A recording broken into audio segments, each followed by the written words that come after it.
আধিপত্য নিয়ে দফায় দফায় সংঘর্ষ, হাতবোমা বিস্ফোরণ, বিচ্ছিন্ন হয়ে গেল যুবকের পা, এলাকা জুড়ে চরম উত্তেজনা।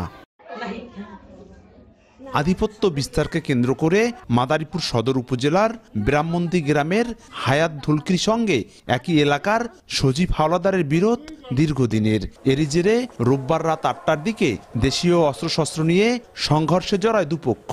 এ সময় বেশ কয়েকটি ককটেল বিস্ফোরণের ঘটনা ঘটে। এতে আতঙ্ক ছড়িয়ে পড়ে চারদিকে।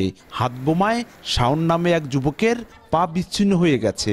আশঙ্কাজনক অবস্থায় তাকে পাঠানো হয়েছে ঢাকা মেডিকেলে। এছাড়া সংঘর্ষে আহত হন বেশ কয়েকজন। এদিকে সদর উপজেলার কুলপুদ্দিতে আধিপত্য বিস্তারের জেরে হাতবোমা ফাটিয়ে বাড়িঘর ভাঙচুরের অভিযোগ উঠেছে প্রতিপক্ষের লোকজনের বিরুদ্ধে।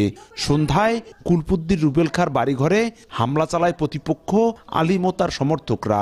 এ সময় ব্যাপক ভাঙচুর করে তারা। বাধা দিলে পিটিয়ে আহত করা হয় অন্তত ৫ জনকে। খবর পেয়ে ঘটনাস্থলে গিয়ে পরিস্থিতি নিয়ন্ত্রণে আনে আইনশৃঙ্খলা বাহিনীর সদস্যরা। মহিলাদের উপর হামলা করছে, ৫টা বোম মারছে। আলিম চোকদার আর শাহাদাত ওরাই আগে বাসায় হামলা করছে। এলাকায় উত্তেজনা থাকায় মোতায়েন করা হয়েছে সেনাবাহিনী ও পুলিশ। আমাদের কাছে যে ইনফরমেশনগুলো আছে সেগুলো আমরা এখন প্রসেস করে দেখছি যাতে সংঘর্ষগুলো আবার না বাধে। দুটি সংঘর্ষের ঘটনায় এখনো কাউকে আটক করতে পারেনি আইনশৃঙ্খলা বাহিনী। সঞ্জয় কর্মকার, অভিজিৎ, সময় সংবাদ, মাদারীপুর।